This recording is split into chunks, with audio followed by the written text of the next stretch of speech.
Hello lads, it is I, here in his head, returning once again from the frothy ether in between uploads to bring you more splendiferous Kenshi content. And in total transparency, I'm running at about 3 hours of sleep right now, so that's probably the most adjectives you're going to get out of me throughout this entire video. But before I can go ahead and get started, I do have the usual YouTuber stuff that I have to go through, so please remember to hit the subscribe button to show support for the channel, and remember to hit that notification bell so you guys don't miss any uploads. And lastly, if you guys want to help support the channel in a more personable way, please do consider becoming a channel member. It's only $2.99 a month and comes with a host of different perks like access to all of my videos 24 hours in advance before the rest of the public gets to see them. It also comes with a shout out on all of my long form content, a special badge in chat and in the comments section to identify yourself as an official member of the Mad Lads Guild, and access to members only posts and polls to help decide the future content of the channel. And frankly, any support you guys give is always very much appreciated. So with all that being said, let's go ahead and get on to the main content.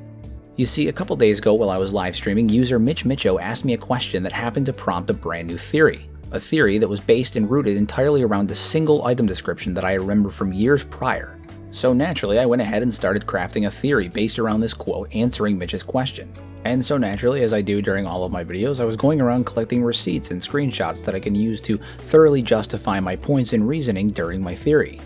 It was around this point that I spent 2 hours digging through the game files only to realize that the quote that I had remembered was more than likely one from a mod. Now, I already put out a short on the matter, but the reality is that some mods are very, very well put together, and frankly, sometimes I get duped, especially if I've been playing with those mods for a very, very long time. Which is why I try to be very careful and go back and double check everything so I don't have another Praetorian incident. Those of you who know what I'm talking about know exactly what I'm talking about.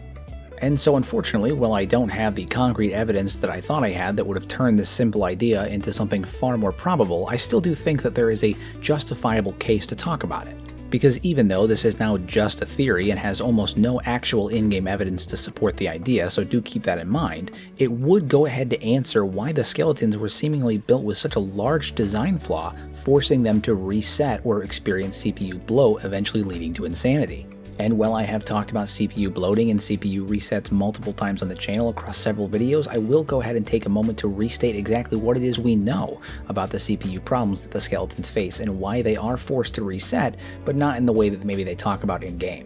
You see, one of the common beliefs is that the CPU resets that skeletons say they have to perform is in fact a myth, but that's not totally true.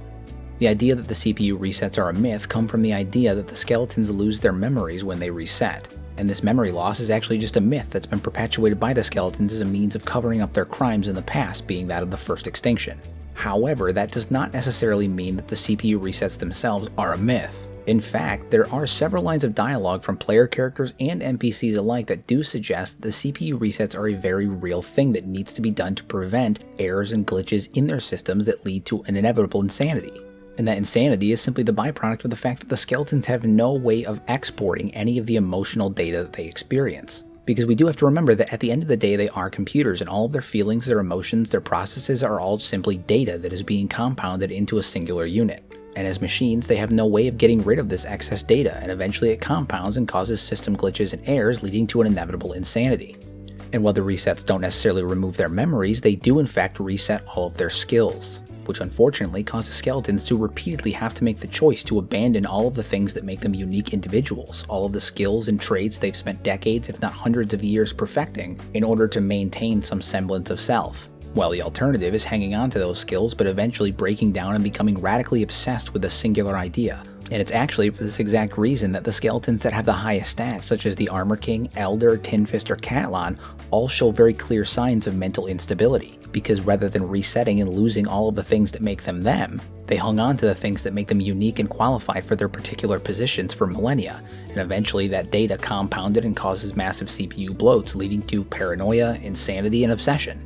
Now, I won't rehash it much farther than that, but if you want a full breakdown, I do recommend checking out my Sadness of the Skeletons video, which dives into this topic in detail. But the reason why I bring all of this up is that this particular design flaw seems really glaring in terms of making advanced sentient AI robots like the skeletons. And you would think that a civilization that was as advanced as the First Empire would have some kind of means of mitigating this. Granted, they did give them CPU resets, but it's really inconvenient if all of your managerial class skeletons had to reset and lose all of those managerial skills that they had picked up over their time. And instead, it seems far more likely that an advanced civilization like the First Empire would have some kind of alternative method for off-putting that excess data while keeping their skills and intellect intact. Now, the question that was proposed during my stream by user Mitch Mitcho was essentially, did the skeletons have access to some kind of mainframe or hive mind? And while I don't remember the exact quote that I had remembered that led to this whole theory being crafted in the first place, the item's description essentially housed a first-hand account from a First Empire worker stating that groups of skeletons had been meeting in secret,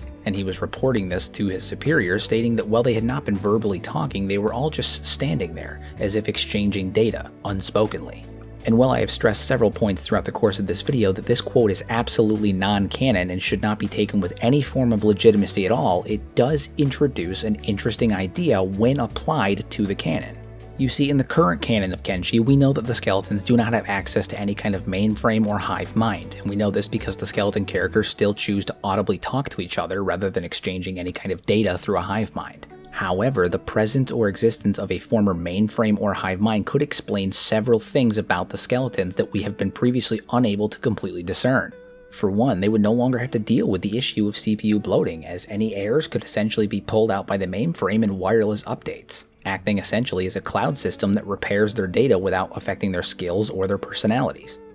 On top of this, it could also explain why many of the skeletons chose to commit mass suicide at the end of the First Empire. Having been seemingly disconnected from that larger mainframe in the hive mind, they could very well have gone insane and ended up taking their own life simply out of principle or the fact that they did not know how to function without access to that mainframe. All at once, the constant stream of data and updates that were both informing them and protecting them was lost, and many of the skeletons simply could not cope with the idea that they would have to function independently with thoughts of their own. And lastly, if you subscribe to the idea that I have postulated several times on the channel that the skeletons were in fact the creators of the hivers, their once access to some kind of mainframe or hive mind could very well have been the basis for them creating the pheromone link that links all hivers together and creates a subservient workforce. And given Catlan's addled state of mind and the situations that were present at the end of the Second Empire, this pheromone link could have very well been his way of trying to recreate the very system that once kept his own people under control during the First Empire, which would further back up my theory that the pheromone link portion of hiver biology was created and implemented specifically to prevent the hivers from seceding from his empire.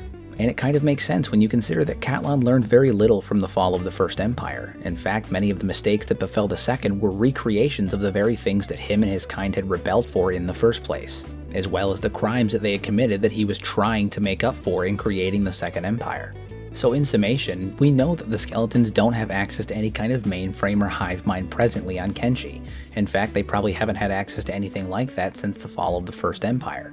But while the quote that originally spurred this theory was in fact from a mod, it does present an interesting idea that when applied to the canon would make an awful lot of sense. And it's not something that I would put past such a technologically advanced empire like that of the First, especially when you consider that they were capable of building megalithic structures, AI sentient robots like the skeletons to begin with, behemoths, the eye satellites, and other technological marvels.